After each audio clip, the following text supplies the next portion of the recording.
Friends, કેમ છો? મજામાં ને? તો આજે આપણે માતા અને બાળક વિશે ભણવાનું છે. તો જે લોકો જોડે બુક અવેલેબલ નથી તે લોકો માટે આ હું લઈને આવી છું. તો પ્લીઝ વિડીયો ગમે તો લાઈક કરજો, શેર કરજો ને સબસ્ક્રાઈબ તો જરૂરથી કરી લેજો. કે માતા અને બાળક, તો બાળકના જન્મ પછી માતાની શારીરિક, માનસિક, સામાજિક વિકાસની અંગત જવાબદારી સંપૂર્ણ રીતે નિભાવે છે. એટલે કે બાળકનો જન્મ થાય તે પછી બધી જવાબદારી કોની હોય છે? માતાની જ હોય છે. માતા અને બાળક બંને માતૃરૂપી સેતુથી બંધાયેલા હોય છે. કયા? માતૃરૂપી સેતુથી બંધાયેલા હોય છે. પ્રસવ પૂર્વ સમયગાળા દરમિયાન બાળક અને માતાનો સંબંધ એક બાયોલોજિકલ યુનિટ જેવો હોય છે. કેવો હોય છે? એક બાયોલોજિકલ યુનિટ જેવો હોય છે. માતા અને બાળકના સ્વાસ્થ્ય સુધારણા માટે આપણી ક્રિયાશીલતા જ આપણા સમાજના કલ્યાણ અને ભાવિનો આધાર છે. આવું કોને કીધું છે? જિનપિંગે કીધું છે. કોને કીધું છે?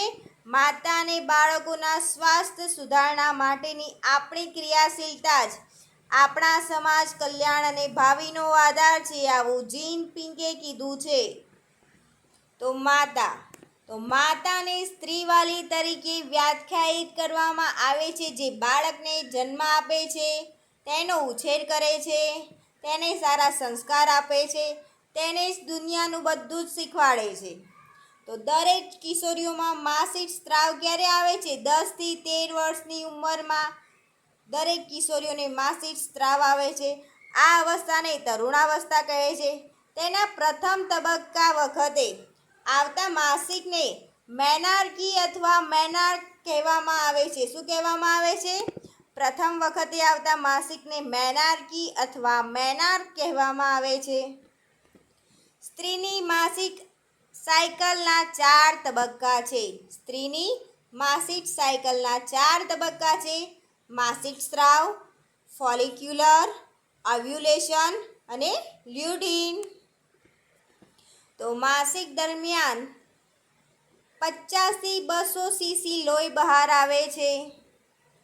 માસિક દરમિયાન 50 થી 200 સીસી લોહી બહાર આવે છે. માસિક સ્ત્રાવ દરમિયાન સ્વચ્છતા જાળવવા માટે દર 4 થી 6 કલાકે સેનેટરી પેડ અથવા માસિક કપ બદલવામાં આવે છે. આ ક્વેશ્ચન પૂછાઈ શકે છે કે કેટલા કલાકે સેનેટરી પેડ અથવા માસિક કપ બદલવામાં આવે છે? તો 4 થી 6 કલાકે સેનેટરી પેડ અથવા માસિક કપ બદલવામાં આવે છે. આગળ, તો એમોનેરિયા સાથે મોર્નિંગ સિકનેસ એ પ્રેગ્નન્સીની નિશાની છે. તો માસિક આવતું બંધ થઈ જાય ને તેને એમોનોરિયા અને મેનોપોઝ કહેવામાં આવે છે. શું કહેવામાં આવે છે? માસિક બંધ થાય તેને એમોનેરિયા, મેનોપોઝ કહેવામાં આવે છે. સામાન્ય રીતે મેનોપોઝ 42 થી 45 વર્ષની ઉંમર થાય અને જો કોઈ મહિલા 55 વર્ષની ઉંમરે મેનોપોઝ આવે તો તેને ડિલે મેનોપોઝ કહેવામાં આવે છે. સામાન્ય રીતે એમોનેરિયા કે મેનોપોઝ 42 થી 45 વર્ષની ઉંમરે થઈ જાય છે, પણ પરંતુ 50 વર્ષની ઉંમરે થાય તો તેને શું કહેવામાં આવે છે? ડિલે મેનોપોઝ કહેવામાં આવે છે. શું કહેવામાં આવે છે? ડિલે મેનોપોઝ કહેવામાં આવે છે. તો સગર્ભાવસ્થાની શરૂઆતની પ્રક્રિયા કેવી રીતે થાય છે? કે પુરુષના શુક્રાણુ અને સ્ત્રીનું બીજફલન થાય ત્યારે સ્ત્રી ગર્ભવતી બને છે. ગર્ભનું ફલન ફેલોપિયન ટ્યુબમાં 24 કલાકમાં થાય છે. કેટલા કલાકમાં થાય છે? ફેલોપિયનની ટ્યુબમાં 24 કલાકમાં થાય છે. ફેલોપિયનની ટ્યુબમાં ફલિત થયેલા બીજ ઝાયગોટના નામે ઓળખાય છે. કયા નામે ઓળખાય છે? ઝાયગોટના નામે ઓળખાય છે. જ્યારે ઝાયગોટનું વિભાજન થાય ત્યારે તેને મેરુલા કહેવામાં આવે છે. શું કહેવામાં આવે છે? ઝાયગોટનું વિભાજન થાય તેને મેરુલા કહેવામાં આવે છે. શું કહેવામાં આવે છે? મેરુલા. ફોલોપિયન ટ્યુબની સંખ્યા 2 હોય છે, જે દરેક ટ્યુબમાં 10 સેન્ટીમીટર લાંબી હોય છે. કેટલી લાંબી હોય છે? 10 સેન્ટીમીટર લાંબી હોય છે. તો ફોલિપિયન ટ્યુબમાં ફલિત થયેલા બીજને શું કહેવાય છે? ઝાયગોટોના કહેવામાં આવે છે. અને ઝાયગોટાનું વિભાજન થાય ત્યારે તેને શું કહેવામાં આવે છે? મેરુલા કહેવામાં આવે છે. અને આ ફોલિપિયન ટ્યુબની સંખ્યા કેટલી હોય છે? 2 હોય છે. અને દરેક ટ્યુબમાં કેટલા સેન્ટીમીટર લાંબી હોય છે? તો 10 સેન્ટીમીટર લાંબી હોય છે. માતાના ગર્ભમાં કોથળી હોય છે, જેમાં બાળકનો વિકાસ થાય છે. તેમાં જે પ્રવાહી હોય છે તેને એમનીઓટિક ફ્લુઇડ કહે છે, જેનો કલર સેફ્રોન હોય છે.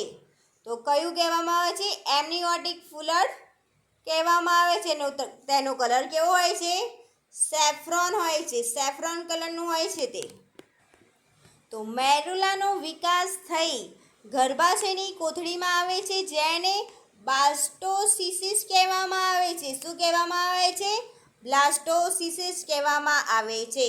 ગર્ભાવસ્થાનો સમયગાળો 9 મહિના એટલે કે 28 દિવસ અને અઠવાડિયા કહીએ તો 40 અઠવાડિયાનો હોય છે. કેટલો હોય છે?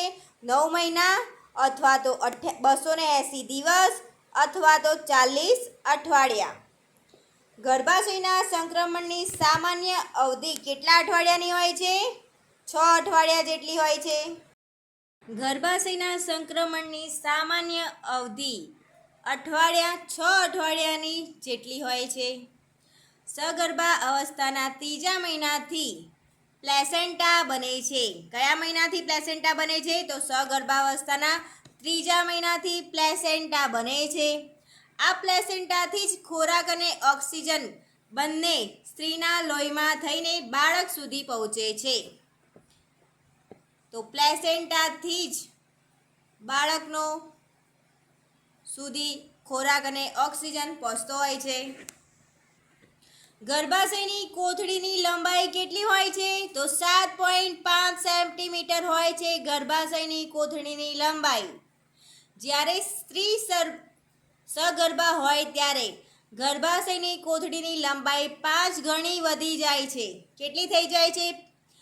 35 થી 40 સેન્ટીમીટર થઈ જાય છે. શરૂઆતમાં કેટલી હોય છે? 7.5 હોય છે અને ત્યારબાદ 5 ગણી વધીને 35 થી 40 સેન્ટીમીટર થઈ જાય છે. સામાન્ય મહિલાની ગર્ભાશયની કોથળીનું વજન કેટલા ગ્રામ હોય છે? 60 ગ્રામ હોય છે. જ્યારે ગર્ભ રહે ત્યારે ગર્ભાશયની કોથળીનું વજન વધીને 1 કિલોગ્રામ થઈ જાય છે. સામાન્ય કેટલું ગ્રામ હોય છે કોથળીનું વજન? 60 ગ્રામ હોય છે. અને જ્યારે ગર્ભ રહે ત્યારે કોથળીનું વજન વધીને 1 કિલોગ્રામ થઈ જાય છે. સગર્ભાવસ્થામાં વજાયનલ મ્યુકસ મેમ્બ્રેન વાયોલેટ બ્લુ કલરની જોવા મળે છે, જેને જેક્વેમિયર્સ સાઇન કહેવામાં આવે છે. શું કહેવામાં આવે છે? જેક્વેમિયર્સ સાઇન કહેવામાં આવે છે. તો સગર્ભાવસ્થામાં વજાઇનલ મ્યુકસ મેમ્બ્રેન વાયોલેટ કયા કલરની હોય છે? બ્લુ કલરની હોય છે. અને તેને શું કહેવામાં આવે છે? જેક્વેમિયર્સ સાઇન કહેવામાં આવે છે. ડૉક્ટર દ્વારા માતાના ગર્ભમાં રહેલા બાળકનું જાતીય પરીક્ષણ એટલે કે સોનોગ્રાફી મશીનની કરવામાં આવે છે. શાને વડે કરવામાં આવે છે? જાતીય પરીક્ષણ સોનોગ્રાફીથી કરવામાં આવે છે. વર્ષ 1994માં ભારત સરકાર જાતીય પરીક્ષણ ઉપર પ્રતિબંધ મૂક્યો હતો, જેથી ગર્ભમાં રહેલા બાળકનું જાતીય પરીક્ષણ કરવું એ શું છે? ગેરકાયદેસર છે. તો હવે આપણે જોઈશું ગર્ભમાં લિંગનો વિકાસ. તો માનવમાં લિંગનો પ્રકાર આનુવંશિકતા પર આધાર રાખે છે. અર્થાત બાળક કે સંતતિ છોકરો હશે કે છોકરી તે પિતાના જનીનના નિશ્ચિત કરે છે. તો કોના લીધે થાય છે? બાળક છોકરો છે કે છોકરું તે તેના પિતાની ઉપર આધારિત હોય છે. માનવમાં 33 જોડ રંગસૂત્રો છે, જે દરેક જોડમાં એક માતૃત્વ રંગસૂત્ર અને એક પિતૃત્વ રંગસૂત્ર જોવા મળે છે. કેટલી જોડ હોય છે? 23 જોડ હોય છે. તેમાંથી એક જોડ માતૃત્વ રંગસૂત્ર અને બીજી જોડ કઈ હોય છે? એક પિતૃ રંગસૂત્ર જોવા મળે છે. માનવમાં મોટાભાગના રંગસૂત્રો માતા અને પિતાના રંગસૂત્રોની પ્રતિકૃતિ સ્વરૂપે જ હોય છે. કેવા હોય છે? જેવા મમ્મી અને પપ્પાના હોય છે તેવા જ તેના બાળકની અંદર રંગસૂત્રો જોવા મળે છે. તેની જોડ કેટલી હોય છે? 22, જેના લીધે તે દૈહિક રંગસૂત્રો તરીકે પણ ઓળખાય છે. કયા રંગસૂત્રો તરીકે ઓળખાય છે? દૈહિક રંગસૂત્રો તરીકે ઓળખાય છે. જ્યારે 23મી જોડ લિંગ રંગસૂત્રોની હોય છે. 23મી જોડ કઈ હોય છે? લિંગ રંગસૂત્રોની હોય છે. સ્ત્રીમાં બંને એક્સ રંગસૂત્રોની જોડ હોય છે, એટલે કે લિંગી રંગસૂત્રોની જોડ XX હોય છે. જ્યારે પુરુષમાં એક સામાન્ય આકારનું X રંગસૂત્ર અને બીજું નાનું Y રંગસૂત્રની જોડ હોય છે, એટલે કે લિંગી રંગસૂત્રની જોડ XY હોય છે. સ્ત્રીમાં કઈ હોય છે? XX હોય છે અને પુરુષમાં XY હોય છે. આમ સ્ત્રીમાં XX અને પુરુષમાં XY રંગસૂત્ર હોય છે. જ્યારે ગર્ભ બને છે ત્યારે સ્ત્રીમાંથી X રંગસૂત્ર અને પુરુષમાંથી X અને Y રંગસૂત્ર મળે છે. આ રંગસૂત્ર જો XYની જોડ બને તો છોકરો અને XXની જોડ બને તો છોકરી જન્મે છે. શું કહેવા માંગે છે કે XXની જોડ મળે ત્યારે છોકરી અને X અને Yની જોડ બને ત્યારે છોકરો જન્મે છે. તો બાળક છોકરો હોય કે છોકરી તેનો આધાર તેના પિતાજી ઉપર હોય છે. ડાઉન સિન્ડ્રોમ અને આનુવંશિક વિકાર છે. જ્યારે અસામાન્ય કોષ વિભાજનના પરિણામે રંગસૂત્ર 21થી વધે કે ઘટે છે. તો ચોથો છે કે સગર્ભાવસ્થા દરમિયાન જોવા મળતા સામાન્ય લક્ષણો, કે માસિક આવવાનું બંધ થઈ જાય છે, ઉલટી ઉબકા શરૂ થાય અને 3 મહિના સુધી રહે છે. ગર્ભાવસ્થા 3 મહિના પછી પણ જો ઉલટી ઉબકા થાય છે તો તેને હાઇપરગ્રેવિડમ કહેવામાં આવે છે. 3 મહિના પછી પણ ઉલટી અને ઉબકા આવે તેને શું કહેવામાં આવે છે? હાઇપરગ્રેવિડમ કહેવામાં આવે છે. મોટા થતા ગર્ભાશયના કારણે મૂત્રાશય પર દબાણ આવતા વધુ પડતો પેશાબ થાય છે. જ્યારે ગર્ભાશયમાં બાળકનું વજન વધે છે ત્યારે તેમાં દબાણના લીધે વધુ પડતો પેશાબ આવે છે. બાળકનું હલનચલન અનુભવાય છે. ગર્ભાવસ્થા દરમિયાન ચહેરાની ત્વચા અતિશય રંગદ્રવ્ય વિકૃતિકરણ કે ક્લોઝમા કહેવામાં આવે છે. વિકૃતિકરણને શું કહેવામાં આવે છે? ક્લોઝમા કહેવામાં આવે છે. સ્તનનો વિકાસ થાય છે અને સ્તનની નિપલ કાળી પડી જાય છે, જેને સ્પર્શતા દુખાવો થાય છે. શું કહેવામાં આવે છે? સ્તનનો વિકાસ થાય છે અને સ્તનની જે નિપલ હોય એ કેવા કલરની થઈ જાય છે? કાળા કલરની થઈ જાય છે, જેને સ્પર્શ કરતાં પણ દુખાવો થાય છે. સગર્ભાવસ્થા દરમિયાન મોર્નિંગ સિકનેસ, હાર્ટબર્ન અને કમરનો દુખાવો જેવી નાની નાની તકલીફો જોવા મળે છે. સ્ત્રીના અંતઃસ્ત્રાવોમાં ફેરફાર થઈ જાય છે. તો આ હતા ગર્ભાવસ્થા દરમિયાન જોવા મળતા સામાન્ય લક્ષણો. હવે આપણે જોઈશું સગર્ભાની નોંધણી અને શરૂઆતની પગલાં. તો સગર્ભાવસ્થાની જાણ થતાં જ નંદઘર એટલે કે આંગણવાડી તથા આશા વર્કર પાસે નોંધણી કરાવવી જોઈએ. સગર્ભાવસ્થા દરમિયાન આશા વર્કર અથવા આંગણવાડીમાં નોંધણી કરાવવી જોઈએ. એપ્લિકેશનમાં સસ્તરે એટલે કે 12 અઠવાડિયા એટલે કે 24 દિવસ અથવા 12 અઠવાડિયા પહેલાં આ નોંધણી કરાવવી જરૂરી છે. આ અગાઉ આ નોંધણી ઈ-મમતા પોર્ટલમાં કરાવવામાં આવતી હતી. પહેલાં શામાં કરવામાં આવતી હતી? ઈ-મમતા પોર્ટલમાં. ગર્ભાની નોંધણી કર્યા બાદ તેનો હિમોગ્લોબિન એટલે કે HB, વજન, ઊંચાઈ તથા ડાયાબિટીસ અને બીપી માપવું જેવી સેવાઓ આપવામાં આવે છે. કઈ સેવાઓ આપવામાં આવે છે? સગર્ભાની નોંધણી કર્યા બાદ હિમોગ્લોબિન એટલે કે લોહી, વજન, ઊંચાઈ, ડાયાબિટીસ અને બીપી માપવું જેવી સેવાઓ આપવામાં આવે છે. નોંધણી કરાવ્યા બાદ સગર્ભાને મમતા કાર્ડ આપવામાં આવે છે, જેમાં સગર્ભાવસ્થા લઈને બાળક 5 વર્ષનું થાય ત્યાં સુધીની તમામ રસીઓની વિગત એની અંદર જણાવેલી હોય છે. કેટલા વર્ષ સુધી? બાળક 5 વર્ષનું થાય ને ત્યાં સુધી. સ્ત્રી જ્યારે પ્રથમ વખત સગર્ભા બને તો તેને ધનુર્રોગ સામેની રસીજીના કેટલા ડોઝ આપવામાં આવે છે? 2 ડોઝ આપવામાં આવે છે. કે સગર્ભા સ્ત્રી બને ત્યારે તેને ધનુરના સામેની રસીના કેટલા ડોઝ આપવામાં આવે છે? તો 2 ડોઝ આપવામાં આવે છે.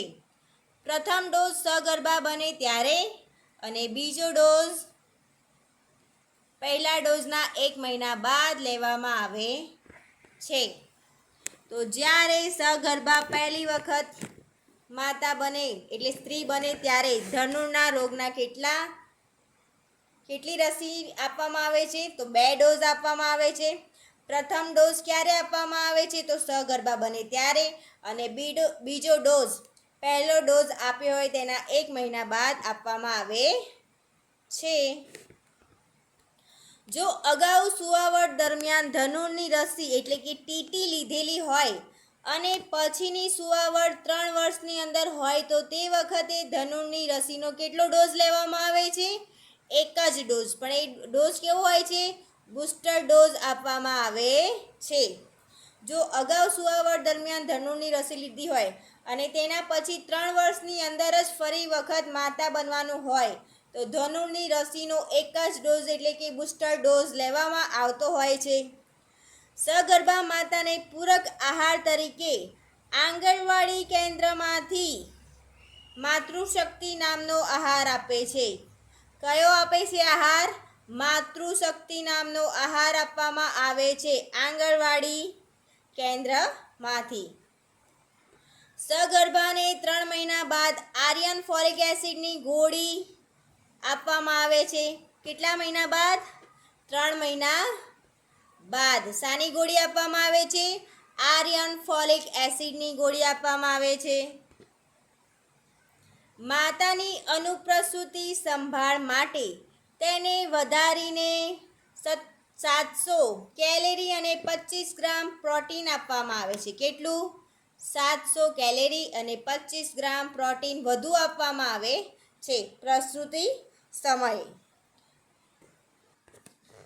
તો 7મો ટોપિક છે કે સગર્ભાને આરોગ્ય વર્કર દ્વારા આપવામાં આવતી સલાહ. તો સગર્ભાને આરોગ્ય વર્કર દ્વારા શું સલાહ આપવામાં આવે છે? તો પહેલી, દિવસમાં થોડા સમયના અંતરે દરેક જાતના પૌષ્ટિક ખોરાક લેવાની તથા ખોરાકની માત્રા વધારવાની સલાહ આપે છે. કે થોડા ટાઈમે પૌષ્ટિક આહાર લેવો અને ખોરાકની માત્રા જે નોર્મલ રીતે ખાતા હતા તેના કરતાં સગર્ભાવસ્થામાં વધુ ખોરાક લેવો. ખોરાકમાં લીલા પાંદડાવાળી શાકભાજી અને ફળાદી વધુ પ્રમાણમાં લેવાની સલાહ આપવી. ભોજનમાં આયોડિન યુક્ત મીઠું, કયું? આયોડિન યુક્ત મીઠું જ વાપરવાની સલાહ આપે છે. સગર્ભાવસ્થા દરમિયાન હળવી કસરત કરવાની, પુસ્તકો વાંચવાની, સંગીત સાંભળવાની અને દિવસ દરમિયાન ઓછામાં ઓછા 2 કલાક આરામ કરવાની સલાહ આપે છે. મન પ્રફુલ્લિત રહે તેવું કાર્ય કરવું જોઈએ.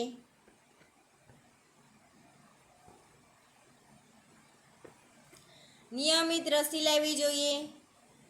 સગર્ભાવસ્થા દરમિયાન સ્તનની યોગ્ય સાર સંભાળ રાખવી જોઈએ. પ્રસૂતિ ગૃહ એટલે કે દવાખાનામાં જ પ્રસૂતિ કરાવવાનો આગ્રહ રાખવા માટે સલાહ આપવામાં આવે છે, જે પ્રસૂતિ માટે સૌથી સલામત માનવામાં આવે છે. તો સગર્ભા આરોગ્ય વર્કર દ્વારા કઈ સલાહો આપવામાં આવે છે? કે દિવસમાં થોડા સમયના અંતરે દરેક જાતના પૌષ્ટિક ખોરાક લેવાની તથા ખોરાકની માત્રા વધારવાની, લીલા પાંદડા શાકભાજી અને ફળ વધુ પ્રમાણમાં લેવાની સલાહ આપે છે. ભોજનમાં કયું મીઠું? આયોડિન યુક્ત મીઠું લેવું. સગર્ભાવસ્થા દરમિયાન કસરત કરવી, પુસ્તક વાંચવા, સંગીત સાંભળવું અને ઓછામાં ઓછો 2 કલાક તો આરામ જ કરવો. મન પ્રફુલ્લિત રહે તેવું કાર્ય કરવું જોઈએ. નિયમિત રસી લેવી અને સગર્ભાવસ્થા દરમિયાન સ્તનની યોગ્ય સાર સંભાળ રાખવી અને પ્રસૂતિ દવાખાનામાં જ કરાવવી તેવી સલાહ આપવામાં આવે છે. 8. કે સગર્ભાવસ્થા દરમિયાન ગર્ભનો વિકાસ જાણવો અને તબીબી તપાસ. તો સગર્ભાવસ્થાના 280 દિવસ દરમિયાન બાળક માતાના ગર્ભમાં એક અંશ રૂપે હોય છે કે 280 દિવસ સુધી બાળક માતાના ગર્ભની અંદર એક અંશ રૂપે હોય છે અને પેટનો ઘેરાવો સામાન્ય રીતે કેટલા સેન્ટીમીટર હોય છે? 90 સેન્ટીમીટર હોય છે. સગર્ભાવસ્થાની શરૂઆત થતાં મોડામાં મોડા બીજા મહિના સુધીમાં તબીબી સલાહ લેવી જોઈએ. કોઈપણ સ્ત્રી ગર્ભ ધારણ કરે તેમાં મોડામાં મોડા 2 મહિનાની અંદર તેને તબીબી સલાહ લેવી જરૂરી છે. પેટની તપાસ કરવા માટે નીચેની બાબતો ધ્યાનમાં લેવી: fundal grip, lateral grip, pelvic grip, Pawlik grip, fundal height, સગર્ભાસ્થિની તપાસ. તો પેટની તપાસ કરવા માટે આ બાબતો ધ્યાનમાં લેવી જરૂરી છે. તો સગર્ભા સ્ત્રીની તપાસ, તો તેમાં પ્રથમ ગ્રીપ છે ફંડલ ગ્રીપ, કે ગર્ભાશયના ફંડલ ઉપરનો ભાગ ધીરેથી બે હાથ વચ્ચે રસ કરવાથી ગર્ભસ્થ શિશુનો કયો ભાગ માથે રાખીને તપાસ કે પૂંછનો ભાગ ગર્ભાશયના ઉપરનો ભાગ પાસે છે કે નહીં તે જાણી શકાય છે. શાનાથી? પ્રથમ ગ્રીપ એટલે કે ફંડલ ગ્રીપ દ્વારા. બીજી ગ્રીપ એટલે કે લેટરલ ગ્રીપ, કે કઈ બાજુએ છે તે જાણી શકાય. તો લેટરલ ગ્રીપ, તો ગર્ભાશયની બંને બાજુ તપાસ કરવાથી બાળકની પીઠ કઈ બાજુ છે તે જાણી શકાય છે અને ઘણી વખત તપાસ કરનાર વ્યક્તિ બંને હાથની વચ્ચે બાળક ફરે તે પણ જાણી શકે છે. ત્રીજી ગ્રીપ એટલે કે પેલ્વિક પીવી એક્ઝામ, કે આ ત્રીજી પદ્ધતિ કાયમી જરૂરી નથી તથા જો હળવાશથી આ પદ્ધતિ ન કરાય તો દુખાવો પણ થઈ શકે છે. જમણો હાથ પ્યુબિક સિમ્ફેસિસ પર મૂકો. અંગૂઠો અને આંગળીઓ વચ્ચે તરતા ભાગને ત્યાં અનુભવી શકાય છે, જેમાં ક્યારેક ગર્ભાશય સંકોચન વખતે સખત બને છે અને માતાને બ્લીડિંગ થતું હોય તો આ પદ્ધતિનો ઉપયોગ કરવો નહીં. એટલે ત્રીજી ગ્રીપ, આ પદ્ધતિનો ઉપયોગ કરવો નહીં જ્યારે માતાની અંદર બ્લીડિંગ થતી હોય ત્યારે. ચોથી ગ્રીપ એટલે કે પોલિક ગ્રીપ, કે પગ તરફ ફરીને ઊભા રહીને ગર્ભાશયના નીચેના ભાગ પર હાથ મૂકો અને ધીમેથી નીચેના ભાગ તરફ તપાસ કરતી વેળાએ અને તરતા ભાગનો અનુભવ કરો. ફંડલ હાઇટ, તો ફંડલ હાઇટમાં શું કહેવા માંગે છે કે ગર્ભાશયનું માપ પેઢુના ભાગ પાસે એટલે કે પેટના સૌથી નીચેના ભાગથી લઈ પેટના ઉપરના ભાગ સુધી ગર્ભાશયની ઊંચાઈ સેન્ટીમીટરમાં માપવામાં આવે છે અને ગર્ભાશય અવસ્થાના 5મા મહિના પછી દર 7 દિવસે ગર્ભાશયની ઊંચાઈ 8 સેન્ટીમીટર વધે છે. કેટલી વધે છે? આ વધારો 30મા અઠવાડિયા સુધી ચાલી રહે છે. તો 7 દિવસ ગર્ભાશયની ઊંચાઈ 8 સેન્ટીમીટર વધે છે 5મા મહિના પછી, અને આ કેટલા અઠવાડિયા સુધી ચાલુ રહે છે? આવું 30મા અઠવાડિયા સુધી ચાલુ રહે છે અને ત્યારબાદ ગર્ભનો વિકાસ પેટના ઘેરાવા પરથી જાણી શકાય છે. ડૉક્ટરની જુદી જુદી તપાસ દ્વારા ગર્ભાવસ્થા દરમિયાન કોઈપણ પ્રકારની તકલીફ ન થાય તે માટે લેવાતી કાળજીઓની જાણ કરેલ છે. તો 1. વજનમાં વધારો થવો, એટલે કે સગર્ભા દરમિયાન સ્ત્રીના વજનમાં કુલ 10 થી 12 કિલોગ્રામ જેટલો વધારો થાય છે, જ્યારે પ્રથમ 3 માસમાં 300 થી 400 ગ્રામ જેટલું વજન વધે છે, પરંતુ દર માસે 2 કિલોગ્રામ વજન વધે છે. જો ત્રીજા મહિના બાદ દર મહિને 1 કિલોગ્રામ કરતાં ઓછું વજન અને 3 કિલોગ્રામ કરતાં વધારે વજન વધે તો ડૉક્ટરની પાસે તપાસ કરાવવી જરૂરી છે. સગર્ભા માતાનું વજન 1 માસમાં 5 કિલોગ્રામ કરતાં વધારે વધે તો તેને ટ્વિન્સ પ્રેગ્નન્સી પણ કહેવામાં આવે છે. એ માતાનું વજન એક જ માસમાં 5 કિલોગ્રામ કરતાં વધારે વજન વધી જાય તો તેને ટ્વિન્સ પ્રેગ્નન્સી પણ કહેવામાં આવે છે. તેને પોલીહાઇડ્રેમિનિયોન્સ અથવા પ્રીએક્લેમ્પ્સિયા હોઈ શકે છે. 2. પેટની તપાસ કે ગર્ભાશયમાં બાળકની સ્થિતિ નીચે મુજબ હોય છે. જો 16મા અઠવાડિયે પેઢું અને ઘૂંટીથી વચ્ચે હોય છે, જ્યારે 7મા માસે ડૂંટીના સ્થાને હોય છે અને 32મા અઠવાડિયે પેઢું અને જીસ્પિસ્ટ નર્મની લાઇનમાં ઉમેરી 1.3 ભાગ અને નીચેના 2 થી 3 ભાગના જોડાણ હોય છે અને 36મા અઠવાડિયે જીસ્પિસ્ટલ નર્મ સુધી પહોંચે છે. બાળક ગર્ભમાં હોય તે દરમિયાન 16મા અઠવાડિયાથી જ 20મા અઠવાડિયા સુધીમાં બાળકનું હલનચલન અનુભવી શકાય છે. બાળકનું હલનચલન ક્યારે અનુભવી શકાય છે? 16મા અઠવાડિયાથી 20મા અઠવાડિયામાં. બાળક ગર્ભમાં હોય તે દરમિયાન 18 થી 20 અઠવાડિયા બાળકના હૃદયના ધબકારા સાંભળી શકાય છે, જે સામાન્ય રીતે 1 મિનિટમાં 120 થી 40 જેટલા હોય છે. તો 18 થી 20 અઠવાડિયા દરમિયાન બાળકના ધબકારા આપણે સાંભળી શકીએ છીએ અને 1 મિનિટમાં તેમના ધબકારા 120 થી 140ની વચ્ચે હોય છે. તો પ્રસૂતિની સંભવિત તારીખ. તો પ્રસૂતિની સંભવિત તારીખ નક્કી કરવામાં આવે ત્યારે સ્ત્રીના છેલ્લા માસિકના પ્રથમ દિવસને ધ્યાનમાં લેવામાં આવે છે. કોને? જ્યારે સ્ત્રી છેલ્લો માસિકનો પ્રથમ દિવસ ધ્યાનમાં લેવામાં આવે છે. છેલ્લા માસિકની LMP એટલે કે લાસ્ટ મેન્સ્ટ્રુઅલ પીરિયડ કહેવામાં આવે છે. આ ક્વેશ્ચન પૂછાય કે છેલ્લા માસિકને શું કહેવામાં આવે છે?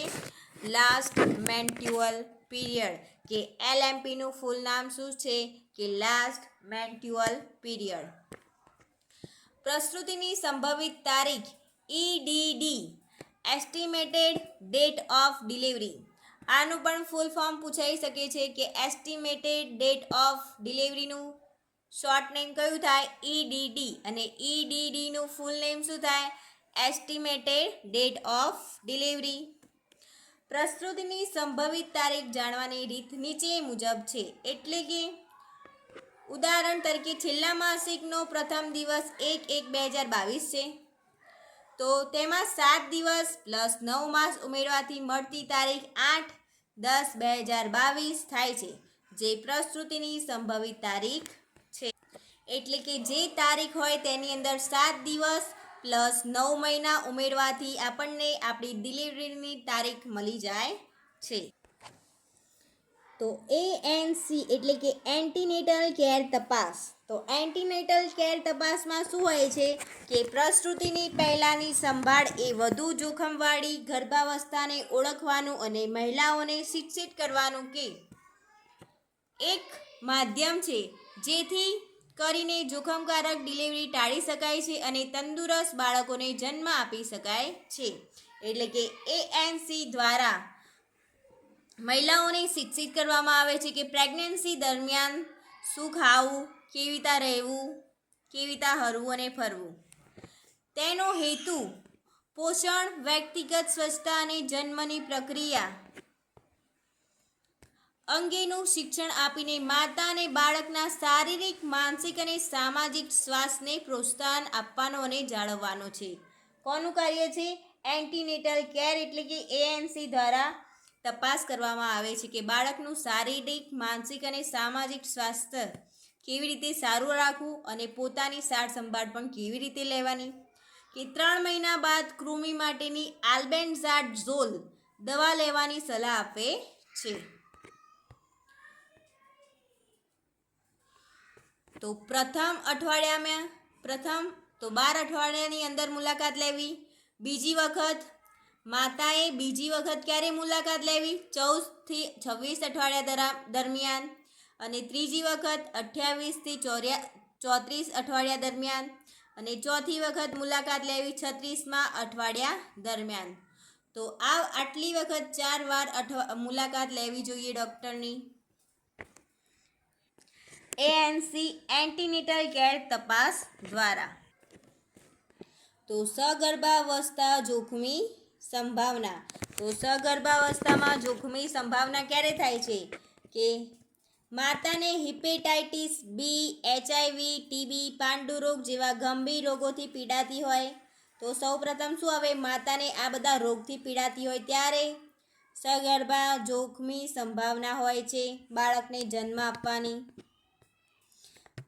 બીજું કે સગર્ભાએ અગાઉ ગર્ભપાત એટલે કે એબોર્શન કરાવ્યું હોય અથવા અગાઉ બાળક મૃત જન્મ્યું હોય, ગર્ભમાં બાળકનો સરખો વિકાસ ન થયો હોય તેમજ ગર્ભમાં બાળકનું મૃત્યુ થયું હોય, કે સગર્ભાની ઉંમર 8 વર્ષથી ઓછી અને 35 થી 40 વર્ષ કરતાં વધુ હોય, કે સગર્ભામાં લોહીનું પ્રમાણ 60%થી ઓછું હોય તેમજ લોહીનું ગ્રુપ નેગેટિવ હોય. કેવું હોય?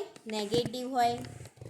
સગર્ભાનું વજન 75 કિલોગ્રામથી વધુ અને 40 ગ્રામથી ઓછું હોય તથા ઊંચાઈ 140 થી 145 સેન્ટીમીટર કરતાં ઓછી હોય.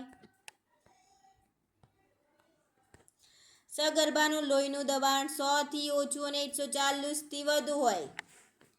સગર્ભાના ગર્ભમાં જોડિયા બાળકો હોય.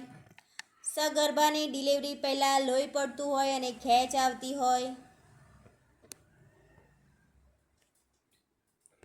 ગર્ભમાં બાળક આડું ઊભું કે ત્રાંસું હોય કે 4 કરતાં વધારે પ્રસૂતિ થઈ હોય. તો આ બધી જ બાબતોમાં ગર્ભાવસ્થા જોખમી થવાની સંભાવના છે.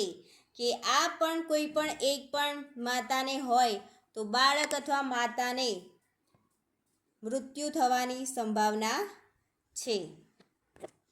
તો સગર્ભાવસ્થા દરમિયાન જાળવણી. તો કઈ જાળવણી રાખવી જોઈએ?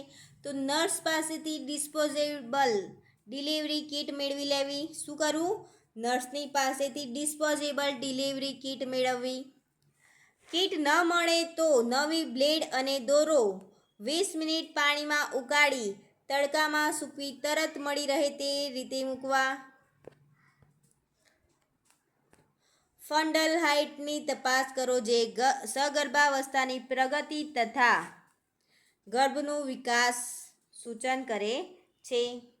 TRPની તપાસ એટલે કે ટેમ્પર પ્લસ રેબિટિયર રેટ. આ બધી જ વસ્તુઓની જાળવણી કરવાની સગર્ભાવસ્થા દરમિયાન. તો સગર્ભાવસ્થા દરમિયાન વજન, વિકાસ અને ઊંચાઈ કેટલી હોવી જોઈએ?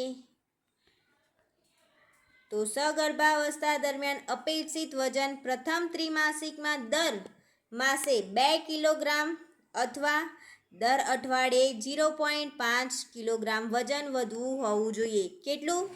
પ્રથમ 3 મહિના સુધી 2 કિલોગ્રામ અથવા દર અઠવાડિયે કેટલું? 0.5 કિલોગ્રામ વજન વધવું જોઈએ અને અઠવાડિયામાં 2 કિલોગ્રામ.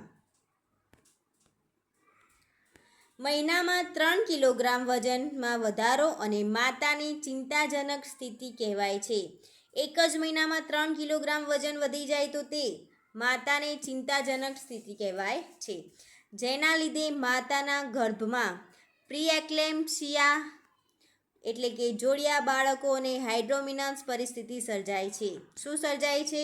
એક જ મહિનાની અંદર 3 કિલોગ્રામ વજન વધી જાય તો તેને જોડિયા બાળકો અથવા પ્રીએક્લેમ્પ્સિયા જોડિયા બાળકો અથવા હાઇડ્રોમિનસ પરિસ્થિતિ સર્જાય છે. છેલ્લી મુલાકાત દરમિયાન વજન અઠવાડિયામાં અંદાજિત 0.5 કિલોગ્રામની ગણતરી લઈને છેલ્લી મુલાકાત વચ્ચે અઠવાડિયાનું અંતર વજનની સરેરાશમાં હોવું જોઈએ. ઊંચાઈ માપતી વખતે સગર્ભા સ્ત્રીએ ભીતને અડીને એવી રીતે ઊભા રહેવું કે જેથી એડી, પગ, શરીર તથા માથું એક સીધી લીટીમાં આવે છે અને પછી જ સ્કેલ અથવા મેજર ટેપથી તેને માપવું. સ્ત્રીની ઊંચાઈ 145 કરતાં ઓછી હોય તો તેને પ્રસૂતિ કરાવવા કાઉન્સેલિંગ કરવું જોઈએ. નિરીક્ષણ કરનારે આંખના સ્તરની ઊંચાઈએ મેનોમીટર રાખવું જોઈએ તથા હાથ પરથી બ્લડ પ્રેશર ચેક કરવું જોઈએ. શું કરવું જોઈએ? જે નિરીક્ષણ કરતું હોય તે આંખના સ્તરની ઊંચાઈએ શું રાખવાનું હોય છે? મેનોમીટર, અને હાથ પરથી બ્લડ પ્રેશર ચેક કરવું જોઈએ. પ્રથમ ત્રિમાસિક ગાળા દરમિયાન પહેલા 35 કિલોગ્રામ કરતાં ઓછું વજન અથવા બીજા અઠવાડિયા દરમિયાન 40 કિલોગ્રામ કરતાં ઓછું વજન હોય તેને જોખમી કહેવામાં આવે છે. શું કહેવામાં આવે છે? પ્રથમ 3 મહિના દરમિયાન 35 કિલોગ્રામ કરતાં ઓછું વજન અને બીજા અઠવાડિયા દરમિયાન 40 કિલોગ્રામ કરતાં ઓછું વજન હોય તો તેને જોખમી કહેવામાં આવે છે. માતાની 140 થી 145 સેન્ટીમીટર કરતાં ઓછી ઊંચાઈ અથવા 4.10 ફૂટ કરતાં ઓછી ઊંચાઈ એ જોખમકારક છે. ક્વેશ્ચન પૂછાઈ જાય કે કેટલી ઊંચાઈ હોવી જોઈએ ગર્ભાવસ્થા દરમિયાન માતાની? તો 120, 130, 140, તો આન્સર આવશે 140 થી 145 સેન્ટીમીટરની વચ્ચે હોવી જોઈએ ઊંચાઈ, નહીં તો 4.10 ફૂટ હોવી જોઈએ. માતાને વધુ આહાર લેવાની સલાહ આપવી અને આંગણવાડી કાર્યકર પાસે આહારની પૂરતી કીટ લેવી. ફંડલ હાઇટ માપન પહેલાં મૂત્રાશય સંપૂર્ણ ખાલી હોવું આવશ્યક છે, કારણ કે અર્ધ ભરેલું મૂત્રાશય પણ ફંડલ હાઇટ 8 સેન્ટીમીટર કે વધુ બતાવી શકે છે. એટલે કે સોનોગ્રાફી કરાવીએ તે પહેલાં આપણે વોશરૂમ જવું જરૂરી હોય છે. તો પ્રસૂતિના 2 પ્રકાર, તો એક નોર્મલ ડિલિવરી અને એક સિઝેરિયન ડિલિવરી.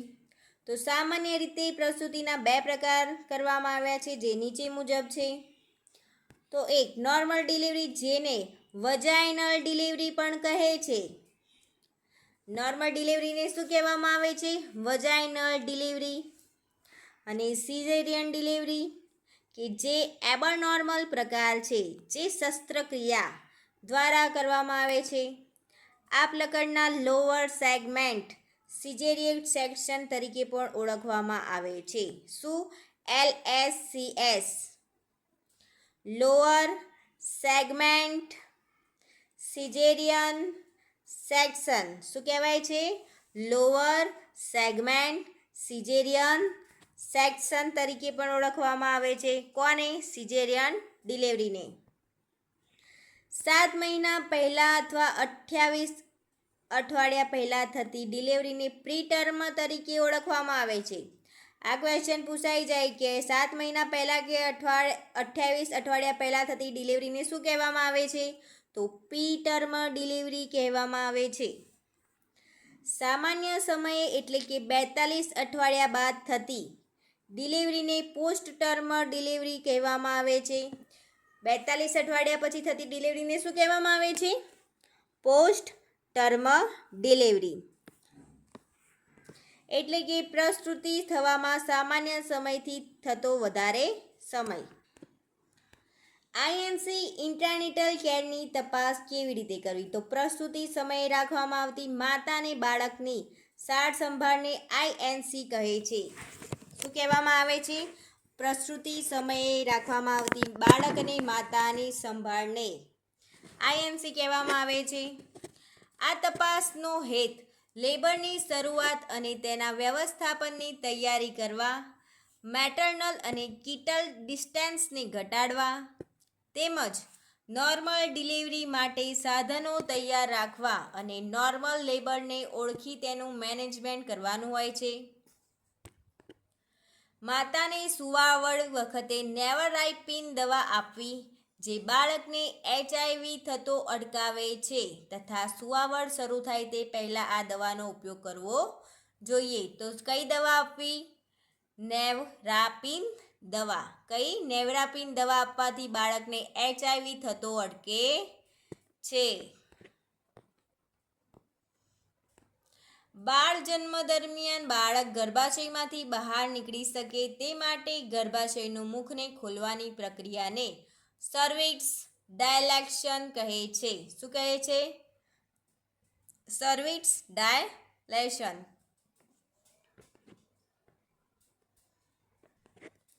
તો એબ્ડોમિનલ અને પ્રજનન અંગો ખાસ કરીને સર્વિક્સના શ્વાસના મૂલ્યાંકન માટે કરવામાં આવતી આંતરિક તપાસ એટલે કે પેટની તપાસમાં ગર્ભાશયની લંબાઈ, પોઝિશન, ફેટ્સ, હાર્ટ રેટ અને વજાઇનલ એક્ઝામિનેશનમાં વજાઇનલ લીકિંગ, બ્લોક તથા વજાઇનલ ડિસ્ચાર્જ હોય તો કલર જોવા મળે છે.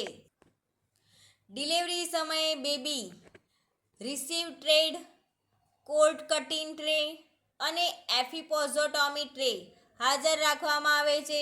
કઈ કઈ tray? Receive tray, cold cutting tray અને એપિપોઝોટોમી ટ્રે હાજર રાખવામાં આવે છે. જો બાળકની ડિલિવરી થયા પછી અડધા કલાકમાં પ્લેસેન્ટાની ડિલિવરી ન થાય તો નીચે મુજબના પગલાં લેવા. 1. બીજું બાળક અંદર છે કે તેમ તેની તપાસ કરવી. 2. ટેબ્લેટ મિઝોપ્રોસ્ટોલ 600 મિલીગ્રામ આપવી. કે 3. બાળકને તરત જ ધાવણ આપવું. તો પ્લેસેન્ટા બહાર ના આવે તો શું કરવું? અડધા કલાકની અંદર આ 3 સાર સંભાળ લેવી. તો પીએનસી એટલે કે પોસ્ટનેટલ કેર તપાસ. તો આમાં શું કરવાનું હોય છે કે પોસ્ટનેટલ પીરિયડ અથવા પર્પ્યુરિયમ એટલે કે ડિલિવરીના ત્રીજા તબક્કાથી શરૂ કરીને ડિલિવરી પછી 6 અઠવાડિયા આ 42 દિવસના ગાળાને કહેવામાં આવે છે પોસ્ટનેટલ પીરિયડ. આ ગાળા દરમિયાન સ્ત્રીના રિપ્રોડક્ટિવ ઓર્ગન તેની મૂળ સ્થિતિમાં આવી જાય છે. તો પ્રથમ વખતે 0.2 દિવસે મુલાકાત લેવી, બીજી વખતે 3 થી 6 દિવસ, ત્રીજી વખતે 7 દિવસે અને ચોથી વખત 6 અઠવાડિયે મુલાકાત લેવી જોઈએ. તો સગર્ભાવસ્થા દરમિયાન જોવા મળતા જોખમી પરિબળો. તો લોહીનું દબાણ 180 થી 110 mm of Hg કે તેથી વધુ હોય અને પગે સોજા આવવા અથવા પેશાબની તપાસમાં પ્રોટીન આવવું, પ્રોટીન્યુરિયા. તો આ એક જોખમી પરિબળ છે જેના લીધે બાળક અને માતાને પ્રોબ્લેમ થઈ શકે છે. 2 વખતે ANC તપાસમાં હિમોગ્લોબિન 6 થી 5 ગ્રામ કે તેથી ઓછું હોય. હિમોગ્લોબિન 6 થી 5 જ હોય. ANC તપાસમાં કોઈપણ તબક્કે બોડી માસ ઇન્ડેક્સ 17 કરતાં ઓછું હોય છે. 6 માસના સગર્ભાવસ્થા બાદ 42 કિલોથી ઓછું વજન ધરાવતા સગર્ભા માતાઓ, ડિલિવરી સમયે પ્લેસેન્ટા પ્રેવિયા ધરાવતા સગર્ભા માતાઓ, સિકલ સેલ રોગ, થેલેસેમિયા, હિમોફિલિયાની બીમારી ધરાવતી સગર્ભા માતાઓ, આ બધા ગર્ભાવસ્થા દરમિયાન જોવા મળતા પરિબળો છે. ક્ષયથી પીડિત સગર્ભા માતાઓ કે જેને પ્રથમ હરોળની સારવાર અસરકારક ન હોય, સગર્ભામાં 3 અથવા 3 થી વધુ બાળકો ધરાવતી સગર્ભા માતાઓ. તો આ બધા જોખમી પરિબળો છે સગર્ભાવસ્થા દરમિયાન. 2 વખતથી સગર્ભા તપાસમાં હિમોગ્લોબિન 6.5 થી 7% હોય. સગર્ભાવસ્થા દરમિયાન ડાયાબિટીસ ધરાવતી સગર્ભા માતાઓ, અગાઉ 3 વખત ગર્ભધારણ કરેલ હોય તેવી સગર્ભા બહેનો કે જેઓની આ વખતે ચોથી ડિલિવરી થવાની હોય. તો આ બધા જ તબક્કાઓમાં સગર્ભાવસ્થા બહુ જ જોખમી રૂપ બની શકે છે. તો પ્રસૂતિના તબક્કા વ્યવસ્થાપન અને જાળવણી. તો પ્રથમ તબક્કો છે કે પ્રસૂતિ પહેલાં દર્દ શરૂ થાય ત્યારબાદ ગર્ભાશયનું મુખ પૂરેપૂરું ખીલે છે અને ત્યાં સુધીના સમયગાળાને પ્રથમ તબક્કો તરીકે ઓળખવામાં આવે છે. તો પ્રથમ તબક્કો કયો કહેવાય છે કે પ્રસૂતિ પહેલાં દર્દ શરૂ થાય અને ગર્ભાશયનું મુખ પૂરેપૂરું ખુલે ત્યાં સુધીના સમયગાળાને પ્રથમ તબક્કો કહેવામાં આવે છે. પહેલી સુવાવડનો સમયગાળો 10 થી 12 કલાકનો હોય છે અને ત્યારબાદથી સુવાવડનો સમયગાળો 5 થી 6 કલાક એટલે કે લગભગ અડધો જ હોય છે. અને પ્રસૂતિની પીડા સમયે ગર્ભાશય કઠણ બને છે. કેવું બને છે? ગર્ભાશય પ્રસૂતિના સમયે કઠણ બની જાય છે. આ સમય દરમિયાન માતાને સામાન્ય અવસ્થામાં રહેવું બિનજરૂરી બળ ન કરવું જોઈએ અને વારંવાર પેશાબ કરતા રહેવું જોઈએ. તો શું થાય છે? પ્રસૂતિની પીડા સમયે ગર્ભાશય કેવું થઈ જાય છે? કઠણ થઈ જાય છે. અને પહેલી સુવાવડનો સમયગાળો 10 થી 12 કલાકનો હોય છે અને ત્યારબાદ સુવાવડનો સમયગાળો 5 થી 6 કલાક એટલે કે લગભગ અડધો જ કલાક હોય છે. બીજો તબક્કો, તો ગર્ભાશયનું મુખ સંપૂર્ણ રૂપે ખુલે અને બાળકનો જન્મ થાય ત્યાં સુધીના સમયગાળાને બીજો તબક્કો કહે છે. ગર્ભાશયનું મુખ સંપૂર્ણ રીતે ખુલી જાય અને બાળકનો જન્મ થાય એટલે કે બાળક બહાર આવે ત્યાં સુધીના સમયગાળાને બીજો તબક્કો કહેવામાં આવે છે. આ દરમિયાન પ્રથમ સુવાવડનો સમયગાળો 2 કલાકનો હોય છે અને ત્યારબાદ સુવાવડનો સમય 1 કલાક જેટલો હોય છે. બાળકનો જન્મ સમયે માતાનો ભાગ બહાર આવે તો તે ભાગમાં ચીરો કે ચેકો ન પડે તે માટે સમય દરમિયાન બળ કે જોર કરવું નહીં તથા તબીબી અથવા કોઈ વ્યક્તિ દ્વારા માતાના પેટ પર બિનજરૂરી ધક્કા મારવા નથી.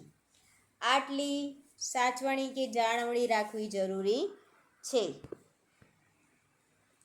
પ્રસૂતિનો ત્રીજો તબક્કો, તો આ તબક્કા દરમિયાન ગર્ભમાંથી પ્લેસેન્ટા બહાર આવી જાય ત્યાં સુધીના સમયગાળાને ત્રીજો તબક્કો કે જેનો સમય 5 થી 10 મિનિટનો હોય છે. આ તબક્કો 30 મિનિટથી વધુ હોવો જોઈએ નહીં. તો પ્રસૂતિનો ત્રીજો તબક્કો કેટલી મિનિટ સુધીનો હોવો જોઈએ? કે 5 થી 10 મિનિટ સુધીનો. અને કેટલા મિનિટથી વધુ હોવો જોઈએ નહીં? તો 30 મિનિટથી વધુ હોવો જોઈએ નહીં. આ તબક્કાના ભાગરૂપે નવજાત શિશુને સ્વચ્છ મુલાયમ કાપડથી સાફ કરી અને સ્વચ્છ મુલાયમ કાપડમાં લપેટવું. ઘરે થયેલ પ્રસૂતિના કેસોમાં active management of the third stage of લેબરમાં મિનસોપ્રોસ્ટલ દવા આપવાની રહે છે. કઈ દવા આપવામાં આવે છે ઘરેલ પ્રસૂતિમાં? મિનસોપ્રોસ્ટલ દવા આપવામાં આવે છે જ્યારે ઘરે પ્રસૂતિ થાય એટલે કે બાળકનો જન્મ ઘરે થતો હોય ત્યારે. અને ઘરે થયેલ પ્રસૂતિના કેસમાં active management of the third stage of labour એટલે કે AMTSL માં મિનસોપ્રોસ્ટલ દવા આપવામાં આવે છે. પ્લેસેન્ટા પૂરેપૂરી નીકળી જાય તેની ખાતરી કરવી જોઈએ. માતાની ડિલિવરી કર્યા પછી પ્લેસેન્ટા પીળી બેગમાં મૂકવી જોઈએ. તો આ ક્વેશ્ચન પૂછાઈ શકાય કે પ્લેસેન્ટાને કઈ બેગમાં મૂકવામાં આવે છે? તો પ્લેસેન્ટાને પીળા કલરની બેગમાં મૂકવામાં આવે છે ગાઈઝ. તો વિડીયો ગમ્યો હોય તો પ્લીઝ લાઈક કરી દેજો, શેર કરી દેજો અને કમેન્ટ તો જરૂરથી કરી લેજો અને સબસ્ક્રાઈબ તો જરૂરથી કરી લેજો મારી ચેનલને. પ્લેસેન્ટાનો ઉદ્ભવ કોરિયોનિક ફંડોસમાંથી થાય છે. શામાંથી થાય છે પ્લેસેન્ટાનો ઉદ્ભવ? કોરિયોનિક ફંડોસમાંથી થાય છે. સુવાવડ બાદ 42 દિવસ પછીના સમય પ્રસવોત્તર કાળ કહે છે. શું કહેવામાં આવે છે? સુવાવડ થયાના પછી 42 દિવસ પછીના સમયને શું કહે છે? પ્રસવોત્તર કાળ કહેવામાં આવે છે. તો સ્તનપાન ક્યારે કરાવવું જોઈએ? તો જન્મ પછી બાળકને 6 મહિના સુધી ફક્ત માતાનું દૂધ આપવું જોઈએ.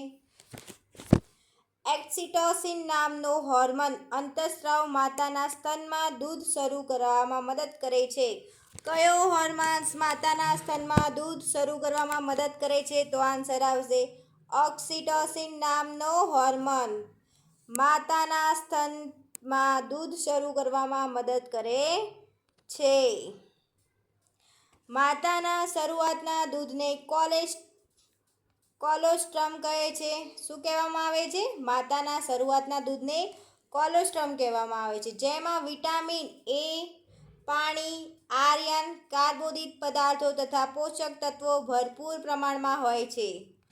કે માતાના દૂધની અંદર કયા કયા વિટામિન્સ હોય છે, એવો ક્વેશ્ચન પૂછાઈ શકે. તો આન્સર આવે એ, વિટામિન એ, પાણી, આયર્ન, કાર્બોદિત પદાર્થો તથા પોષક તત્વો ભરપૂર પ્રમાણમાં હોય છે માતાના દૂધમાં. પ્રસૂતિ બાદ માતાને સામાન્ય રીતે દરરોજ 500 થી 700 મિલી દૂધ સ્ત્રવે છે. માતા 100 મિલી ધાવણમાંથી 10 થી 12% ઘન અને 88 થી 90% પ્રવાહી મળે છે. માતાના દ્રાવણમાંથી 10 થી 12% ઘન મળે છે અને 88 થી 90% પ્રવાહી મળે છે. બાળકના જન્મ પછી 1 કલાકમાં સ્તનપાન કરાવવામાં આવે છે તો બાળકના મૃત્યુની સંભાવના ઓછી હોય છે. 1 કલાકની અંદર જ જન્મના સમય પછી તરત જ 1 કલાકની અંદર સ્તનપાન કરાવવામાં આવે તો બાળકના મૃત્યુની સંભાવના ઓછી હોય છે. બાળકને દિવસમાં થોડા સમયે સ્તનપાન કરાવવું અથવા 24 કલાકમાં ઓછામાં ઓછું 8 વાર સ્તનપાન કરાવવું. તો બાળકને 24 કલાકની અંદર ઓછામાં ઓછા કેટલી વાર સ્તનપાન કરાવવું જોઈએ? તો આન્સર આવશે ઓછામાં ઓછું 8 વાર સ્તનપાન કરાવવું જોઈએ. કેટલા માસ સુધીના બાળકને? તો 6 માસ સુધીના બાળકને. સ્તનપાનની જગ્યાએ આપવામાં આવતા આર્ટિફિશિયલ દૂધને કોમ્પ્લિમેન્ટરી ફીડિંગ કહેવામાં આવે છે. શું કહેવામાં આવે છે? સ્તનપાનની જગ્યાએ બહારથી જે દૂધ આપવામાં આવે છે તેને આર્ટિફિશિયલ દૂધને કોમ્પ્લિમેન્ટરી ફીડિંગ કહેવામાં આવે છે. શું કહેવામાં આવે છે? બહારથી આપવામાં આવતા દૂધને શું કહેવામાં આવે છે? કે કોમ્પ્લિમેન્ટરી ફીડિંગ કહેવાય છે. સ્તન વિશેની માહિતી. તો બ્રેસ્ટમાં 22 લોબ આવેલા હોય છે. કેટલા આવેલા હોય છે? 22 લોબ આવેલા હોય છે. જે લોબમાં એલ્વિઓલિક સેક તથા ગ્રંથિઓ પણ હોય છે. શું હોય છે? એલ્વિઓલિક સેક તથા ગ્રંથિઓ પણ હોય છે. દૂધ ઉત્પાદન કોષ એલ્વિઓલિકમાં હોય છે, જેને સામાન્ય રીતે એકની પણ કહે છે. શું કહેવામાં આવે છે? સામાન્ય રીતે એકની પણ કહે છે. નિપલ ઇરેક્ટાઇલ ટિશ્યુના બનેલા હોય છે. નિપલ શાના બનેલા હોય છે? તો ઇરેક્ટાઇલ ટિશ્યુના બનેલા હોય છે. નિપલની બાજુમાં જે રંગવાળો ભાગ છે તેને ઓરિએલા કહે છે. શું કહેવાય છે? નિપલની આજુબાજુ જે ડાર્ક રંગ હોય છે તેને શું કહેવાય છે? ઓરિએલા કહેવામાં આવે છે. તો પોષક ઘટકો અને 100 મિલી પ્રમાણે માતાના દૂધનું બંધારણ. તો ઉર્જાની કેલેરી કેટલી હોય છે? 65. પ્રોટીન કેટલું હોય છે? 1.1 ગ્રામ. કાર્બોદિત પદાર્થ કેટલા ગ્રામ હોય છે? તો 7.4. ચરબી 3.4. આયર્ન મિલીગ્રામમાં 0.35. કેલ્શિયમ મિલીગ્રામમાં 28. તો માતાના ધાવણમાં આટલા પોષક દ્રવ્યો હોય છે. કેરોટીન તો 137. થાઇમીન તો 0.02 મિલીગ્રામ. રિબોફ્લિવિન 0.02 મિલીગ્રામ. વિટામિન સી તો મિલીગ્રામ 3. માતાના ધાવણમાંથી મળતા તત્વો. પેલા પૌષ્ટિક તત્વો હતા અને આ તત્વો. તો વિટામિન્સ ખનિજ કયું મળે છે? સોડિયમ કાર્બોનેટ, કોપર અને સેલેનિયમ. માતાના ધાવણમાંથી કયું ખનિજ તત્વ મળે છે? સોડિયમ, કોબાલ્ટ, કોપર અને સેલેનિયમ. કયું વિટામિન્સ મળે છે? તો વિટામિન એ અને વિટામિન સી બંને મળે છે. એન્ટીબોડી તો આઈજી, આઈજીએ, આઈજીએમ, આઈજીડી કે આઈજીઈ આ બધા જ એન્ટીબોડી મળે છે. હવે વિવિધ દૂધમાંથી મળતા ઘટકો. તો માતાના દૂધમાંથી પાણી, આયર્ન અને કાર્બોદિત ઘટકો પ્રાપ્ત થાય છે.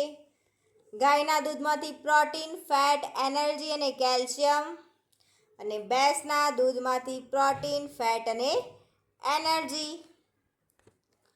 તો સ્તનપાનના ફાયદા.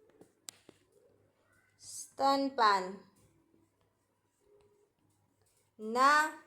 ફાયદા. તો માતાના દૂધમાંથી બાળકને ઉચિત તાપમાન મળી રહે છે, જે ન્યુમોનિયા થતો અટકાવે છે. માતાના દૂધમાંથી ઉચિત તાપમાન મળે ત્યાંથી ન્યુમોનિયા થતો નથી બાળકને, જે જન્મના 1 વર્ષથી અંદરના બાળકનું મરણ થતું અટકાવે છે. જે બાળકને સહેલાઈથી માતાનું દૂધ પચી જાય છે અને જરૂરી પોષક તત્વો મળતા હોય તે માતાનું દૂધ આદર્શ પોષણ આહાર તરીકે જણાય છે.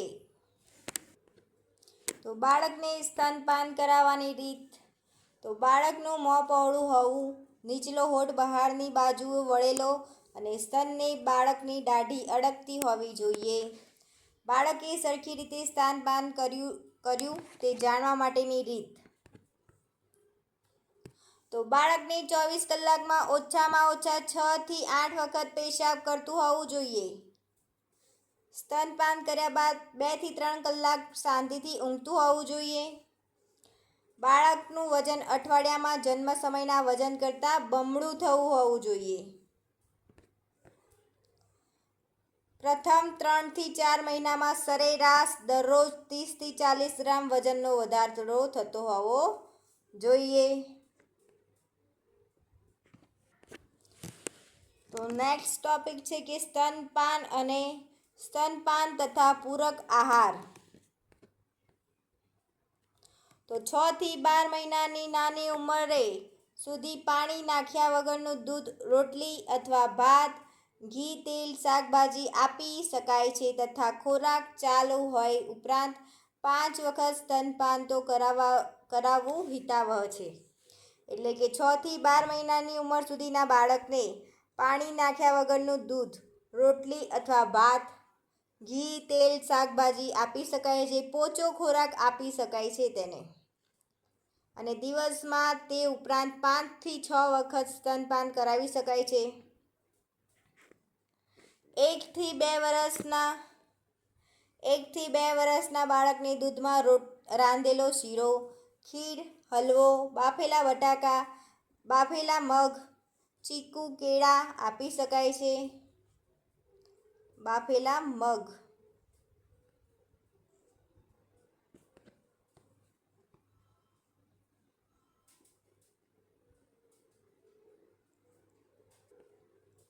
તો 2 વર્ષથી મોટા બાળકને દિવસમાં 3 વખત ખોરાક આપવો જોઈએ. તો માતાના મૃત્યુદરના જવાબદાર કારણો. તો માતાનો મૃત્યુદર માટે પોસ્ટપાર્ટમ હેમરેજ એટલે કે PPH, ચેપ, ટોક્સિમિયા મુખ્ય જવાબદાર કારણો ગણી શકાય. માતાના મૃત્યુ દરના જવાબદાર કારણો તરીકે સોશિયો ઇકોનોમિક ફેક્ટર્સ એટલે કે સામાજિક અને આર્થિક પરિબળ, ગર્ભાવસ્થાની અજ્ઞાતતા અને અપોષણક્ષમ આહાર, lack of maternity service in village, ગ્રામ્ય વિસ્તારમાં સગર્ભા સ્ત્રીઓ માટેની સેવાઓનો અભાવ જોવા મળે છે. પુઅર એન્વાયરમેન્ટ સેનિટાઇમ એટલે કે સ્વચ્છતાની ખરાબ પરિસ્થિતિ, ગર્ભાવસ્થા દરમિયાન સ્વચ્છતાના અભાવને લીધે માતા તથા બાળકને લાગતા જલ્દી ચેપો, માતાના લોહીમાં ઓક્સિજનનું પ્રમાણ ઓછું રહેતું હોય છે, માતાને પલ્મોનરી ટીબી, ન્યુમોનિયા હોય તેમજ ગર્ભાશયનું સંકોચન અસામાન્ય હોય, પ્લેસેન્ટા પ્રીવિયા, એક્સિડેન્ટલ હેમરેજ, કોર્ડાપ્લોપ્સ વગેરેને કારણે બાળકનો રેસ્પિરેટરી પેસેજમાં કોઈ તકલીફ ઊભી થતી હોય છે. બાળકનું ગર્ભજળ પી ગયું હોય ત્યારે શરીરમાં થવાને કારણે જોવા મળે છે. ઓક્સિજનનું પ્રમાણ ઓછું હોય છે. સગર્ભાની વધુ નાની અને વધુ મોટી ઉંમર હોય તો માતાનું મૃત્યુનું કારણ બને છે. આરોગ્ય કાર્યક્રમમાં કુશળતાનો અભાવ હોય તો માતાનું મૃત્યુ થઈ શકે. સગર્ભા મહિલાને ઘરેથી દવાખાને લઈ જવા માટેનો નિર્ણય લેવામાં સમય વધુ પસાર કરવો, દવાખાને પહોંચ્યા પછી સારવાર સમયસર શરૂ ન થવી, તો આ બધા જ કારણો માતાનો મૃત્યુદર થવાના જવાબદાર છે. આ બધા જ કારણોને લીધે માતાનું મૃત્યુ થતું હોય છે.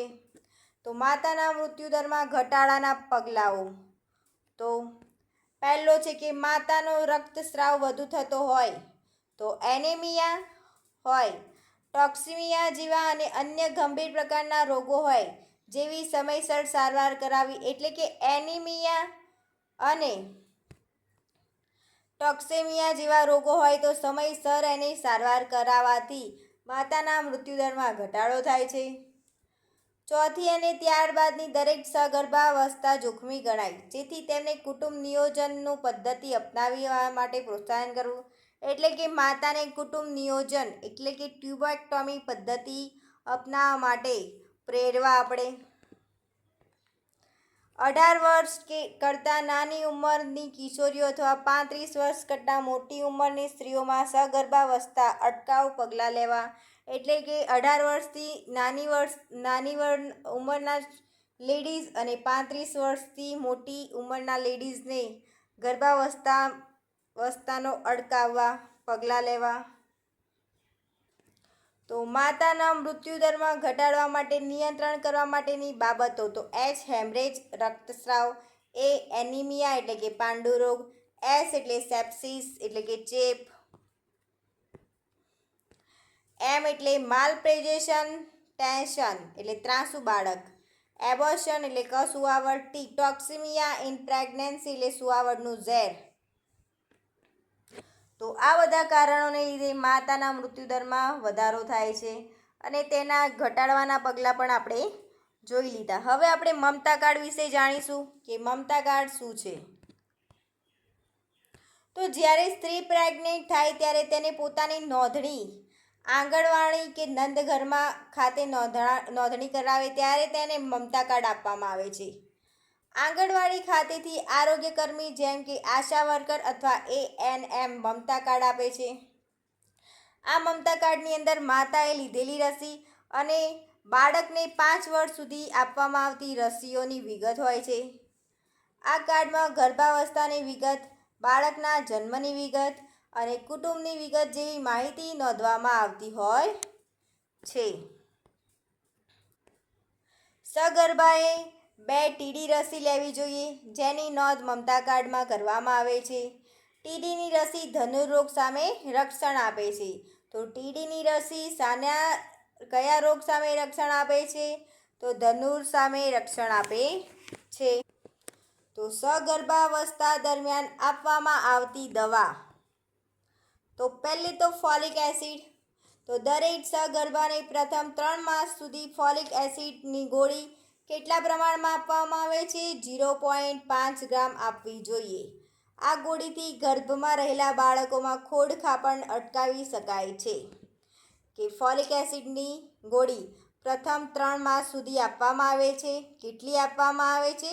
0.5 ગ્રામ. કેમ આપવામાં આવે છે? તો બાળકમાં ખોડખાપણ અટકાવી શકાય, જન્મજાત ખામી અટકાવી શકાય તે માટે ફોલિક એસિડની ગોળી આપવામાં આવતી હોય છે. બીજો છે આયર્નની ફોલિક એસિડની ગોળી. તો સગર્ભા મહિલાને લોહ તત્વની ઉણપ માટે આયર્ન ફોલિક એસિડની રોજ 1 ગોળી 100 દિવસ માટે આપવી, અને જે સગર્ભા એનિમિક છે તે રોજની 2 ગોળી 100 દિવસ માટે આપવી. આ ગોળી જમ્યાના ઓછામાં ઓછા 1 કલાકમાં લેવી જોઈએ. એટલે કે સગર્ભાની અંદર લોહની ઉણપ હોય એને આ ગોળી લેવામાં આવે છે. તો પુખ્ત વયની સ્ત્રીને અપાતી લોહ તત્વની ગોળીઓમાં 60 ગ્રામ લોહ તત્વ હોય છે. અને ત્રીજો છે કેલ્શિયમ.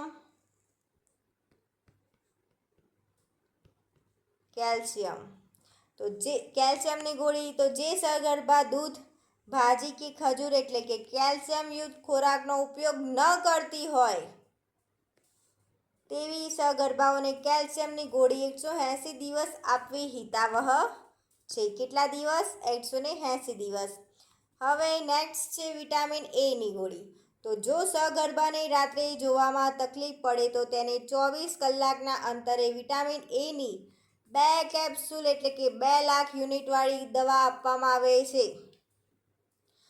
જો સગર્ભાને એટલે પ્રેગ્નન્સી હોય તો અમુક લેડીઝોને રાત્રે પણ દેખાતું હોતું નથી.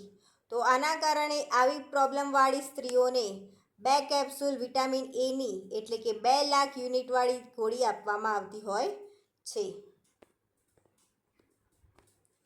લો તત્વની ગોળીઓ લો 100 મિલીગ્રામ ફોલિક એસિડ અને 0.5 મિલીગ્રામ ઓછામાં ઓછા 100 દિવસ સુધી આપવામાં આવે છે. આ ગોળીનો ઉપયોગ ખોળખાપણ આવવાની શક્યતા અટકાવે છે, જેનો ઉપયોગ સ્ત્રી ગર્ભાવસ્થા પહેલાં ઉપયોગ કરે છે, જેનાથી બાળકને ખોળખાપણ આવી શકતી નથી. આયર્ન ફોલિક એસિડ ગર્ભાવસ્થાના 3 મહિના પૂરા થતાં દિવસમાં 1 અથવા 2 વાર તબીબીની સૂચના મુજબ લેવી. આ દવાની આડઅસર પેટમાં બળતરા એટલે કે એસિડિટી થતી હોય. અને આડઅસર શું? એસિડિટી કે કબજિયાતની મુશ્કેલી થઈ શકે છે. આ દવાથી પેટમાં જમ્યા બાદ કોઈ તકલીફ થાય તો દિવસ દરમિયાન અડધી લેવી. કઈ ગોળી? Iron folic acid. માતાને 0.5 જેન્ટ્સ વાયોલેટ એટલે કે ભૂરા કલરની દવા રોજ 2 વાર લગાડવા કહેવી. તો સગર્ભાવસ્થા દરમિયાન આરોગ્ય કેન્દ્રમાંથી મળતી સેવાઓને માતાની જવાબદારી. તો ગર્ભ અવસ્થાનો ખ્યાલ બને તે પહેલાં પીએચસી એટલે કે પ્રાથમિક આરોગ્ય કેન્દ્ર અને પીપીએચસી એટલે પેટા પ્રાથમિક આરોગ્ય કેન્દ્ર અને સીએચસી એટલે કોમ્યુનિટી હેલ્થ સેન્ટર તથા સરકારી જિલ્લા હોસ્પિટલોની નોંધણી ફરજિયાતપણે કરાવવી જરૂરી છે. આરોગ્ય સેવા કેન્દ્રમાં મમતા કાર્ડ આપવામાં આવે છે. જન્મ સમયે બાળકનું વજન. જન્મ સમયે ઓછામાં ઓછા વજનવાળા બાળકોને ઠંડીથી બચવાના કારણે ઠંડીથી મૃત્યુ થઈ શકે છે. નાળને 2.5 ઇંચ જેટલા સ્વચ્છ દોરાથી બાંધી સ્વચ્છ બ્લેડથી કાપવી. અપગર્ભ સ્કોરથી બાળકની સ્થિતિ માપવી. ગર્ભસ્થ શિશુમાં એનિમિયા અટકાવવા માટેની લોહ તત્વની ગોળી આપવામાં આવે છે. બાળકોને એનિમિયા ના થઈ જાય ને તેના માટે લોહ તત્વની ગોળી આપવામાં આવે છે. બાળકની તપાસ કેટલા પ્રકારની જાણી શકાય છે? 2 પ્રકારે. માતાના બાળકના સંપર્કમાં અને ફક્ત સ્તનપાન દ્વારા. તો બાળકની તપાસ કેટલા પ્રકારે જાણી શકાય છે? તો બાળકની તપાસ માતાના બાળકના સંપર્કમાં અને ફક્ત સ્તનપાન દ્વારા જાણી શકાય છે. તો અહીંયા આપણે માતાનું આ લેક્ચર પૂરું થાય છે. હવે આપણે નેક્સ્ટ વિડીયોમાં બાળક વિશે જાણીશું. તો પ્લીઝ વિડીયો તમને ગમ્યો હોય તો લાઈક કરી દો, શેર કરી દો અને સબસ્ક્રાઈબ તો મારી ચેનલને જરૂરથી કરી લેજો. અને તમે કમેન્ટ કરજો કે કેવો લાગ્યો તમને આ વિડીયો.